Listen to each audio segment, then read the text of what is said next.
Assalamu alaikum everyone, welcome back to my channel. Today I want to share inauguration, the second inauguration of Donald J. Trump 2025. I hope everybody enjoy.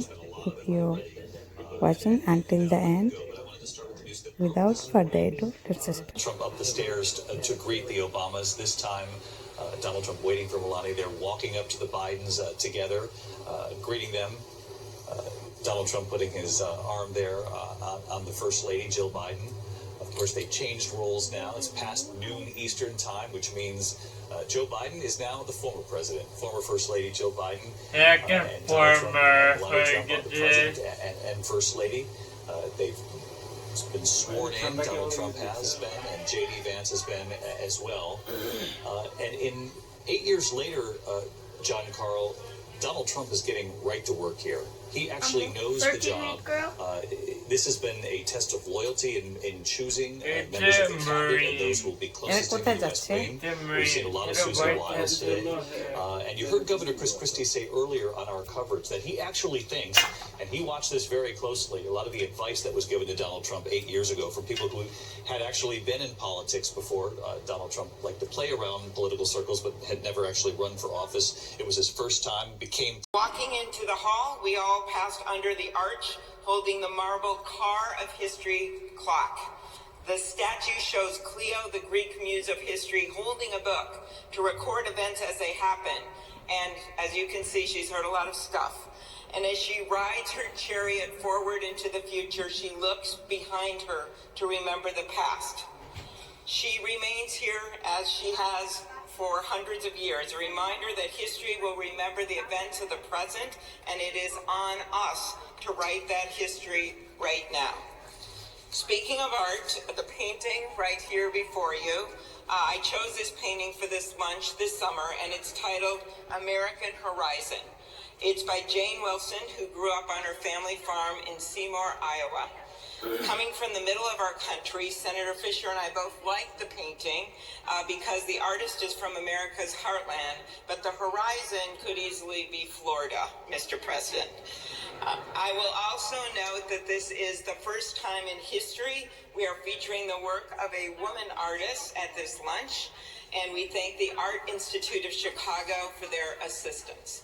Looking at the vast open landscape of this painting, we're drawn to the bottom of the frame where the land or the water, depending on where you're from, meets the sky, and the horizon endures. The enduring horizon is especially meaningful for us today as we mark our enduring democracy as we approach its 250th anniversary. In a moment here.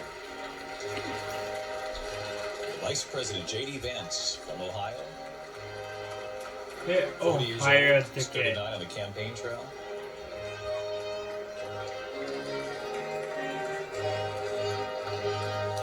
Quite a rise in the party for J.D. Vance, Martha. An incredible rise. You know, David, I was thinking this morning as we're all sitting on this set that J.D. Vance sat right here on this set in 2016 to talk about his book, Hillbilly Elegy. And from there, of course, went into politics. The time he wrote Hillbilly Elegy, he had some things to say about Donald Trump that Donald Trump didn't like too much.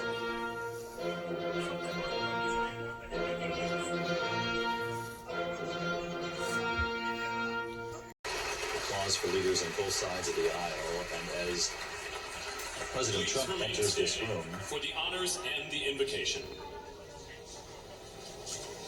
As President Trump enters this room, he enters a fairly new Washington than what he entered in 2017, Rick. Many of these Republicans have been elected escorting in the the Trump Vice era. President of the United States. Entirely different Washington. The makeup of the House Republican Conference, the makeup of that room is a snapshot on things have changed. Tech titans like Jeff Bezos, Bobby Kennedy Jr., former Democrats like he and Tulsi Gabbard, Marco Rubio and Lindsey Graham, former rivals, all of them are part of this room, and they're part of a Trump supporting establishment, a tech establishment and a Washington establishment. This is striking, David, 2/3 of House Republicans right now. That may have played a role in Donald Trump's decision. It certainly seems in his decision to go ahead and issue more sweeping pardons and commutations for the January 6th convicted criminals.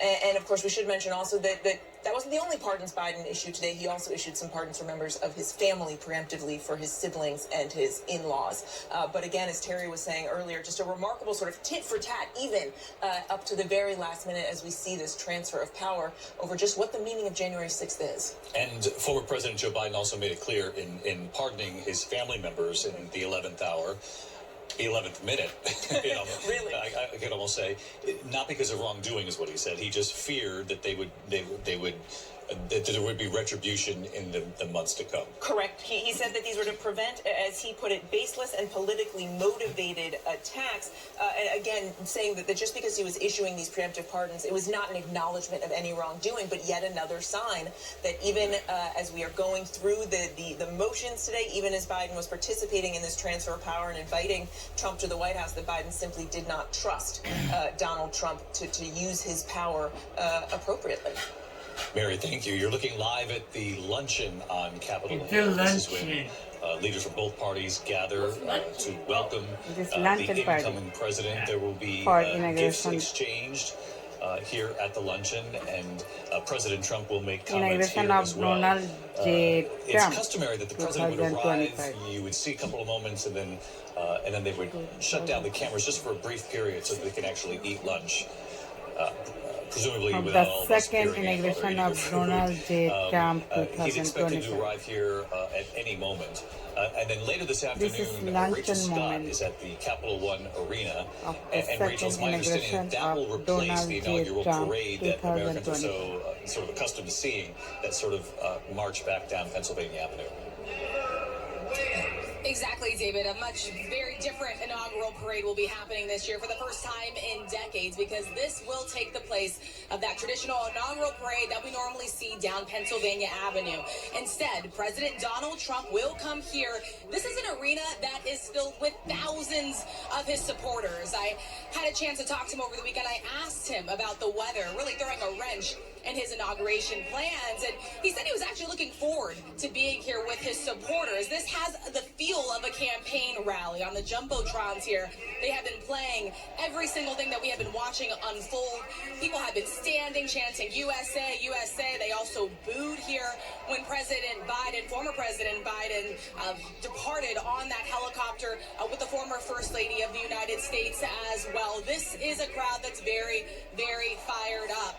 And notably here, David, also, we do notice that something very different is happening than the campaign rallies. You also have a desk that is here on the stage, presumably for the president to sign some of these executive orders, this executive action that he has been talking about. I can just give you a picture. You can see it right here. He laid out a long list of executive action that he wants to take. He told me that he obviously also wants to focus a lot on immigration too. And that seal that you see on there, the presidential seal, well, that was put on within just seconds of President Donald Trump taking the oath of office, David. It doesn't take long to put the seal on. It does come with a significant amount of weight attached